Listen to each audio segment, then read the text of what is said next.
150 years ago, Manitoba joined Canada as its fifth province. Who made that happen? And who came after? Let's take a look at what we think made Manitoba great.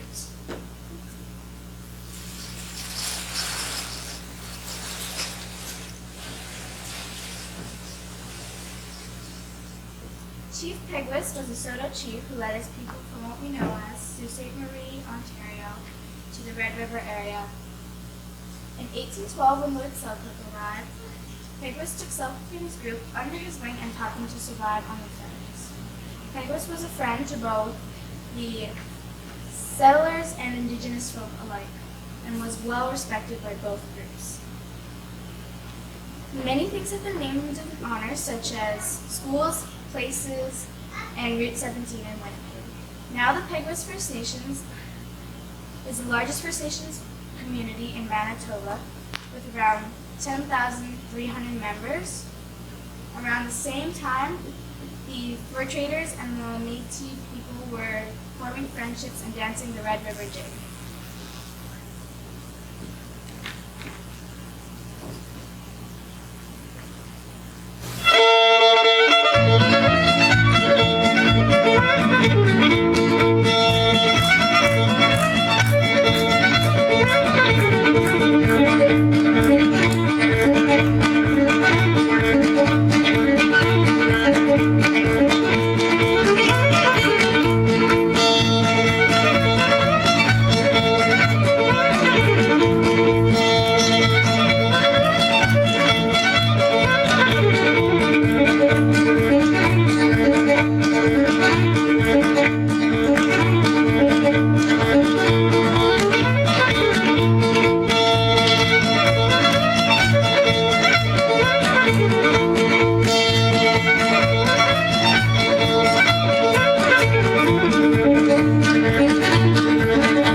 Have you ever heard of Louis?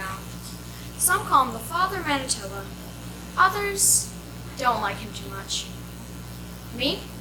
I'm sure grateful for all I did. What did he do, you ask? Let me tell you.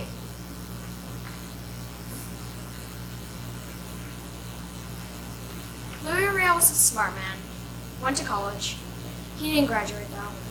He lived on the Red River settlement where he took his Welsh leader very seriously. When the government wanted to put Riel and his people into Confederation, Riel fought to preserve the rights and culture of the Métis. Not everyone agreed with the ways of Riel and the Métis. Thomas Scott was vocal about his distaste for the Métis culture and made himself a known enemy of Riel. Riel eventually had Scott executed for his crimes against the Métis people and his bigotry. Thomas Scott, I sentence you to death for your crimes against the Métis people. What? No. Thomas Scott was exiled with the Canadian government and had to hide in Montana before shortly returning to lead an arbitration between the Métis and the government, which turned into rebellion against the Canadian government.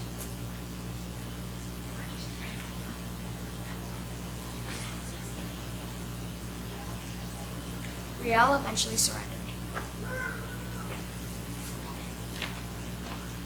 Thomas Scott was found guilty of treason, and although his jury requested a light sentence, Riel was condemned to hang.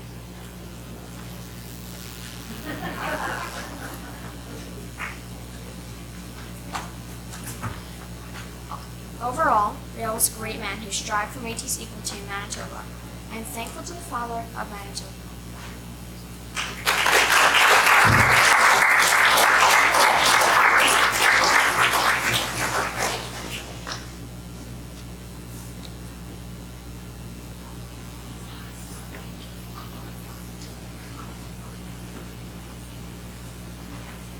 This is your new home. I'll show you to your rooms. We'll give you two some time to unpack.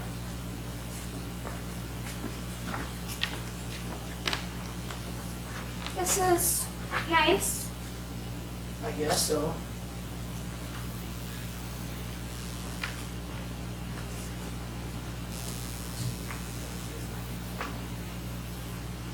Why did she do it?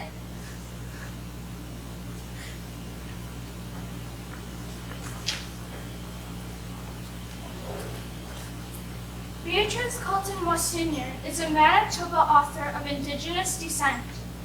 She grew up in the foster care system where her and her sisters were abused. Her sisters eventually took their own lives, and Monsignor took to writing to raise awareness of these issues.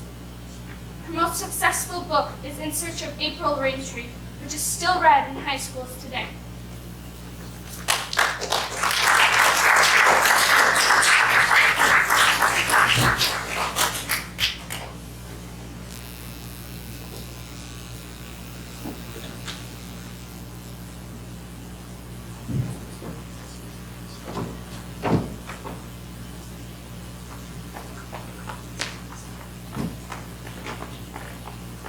Why do they make us do this every year?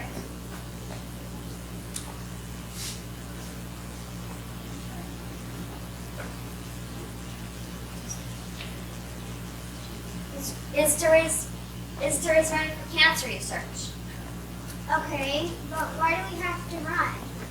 You don't. It's perfectly okay to walk, run, or jog. The important part is that you participate.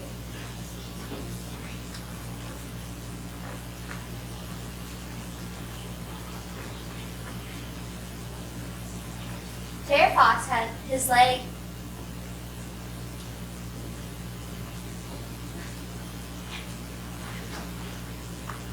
amputated due to cancer, and after seeing that chemotherapy not guarantee survival, he decided to do a cross Canada run to raise money and awareness for research. And he did it all with a prosthetic leg.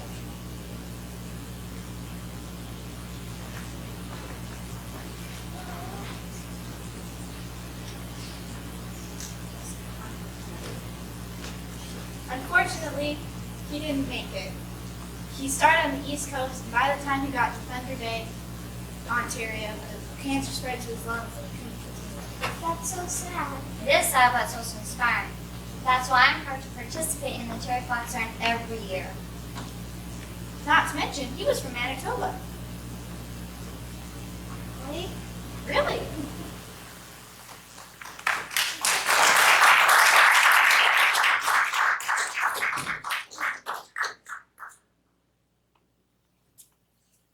My name is Chantal Crivier, and I was born on May 18th, 1974 in Winnipeg, Manitoba, and attended Balmoral Hall High School.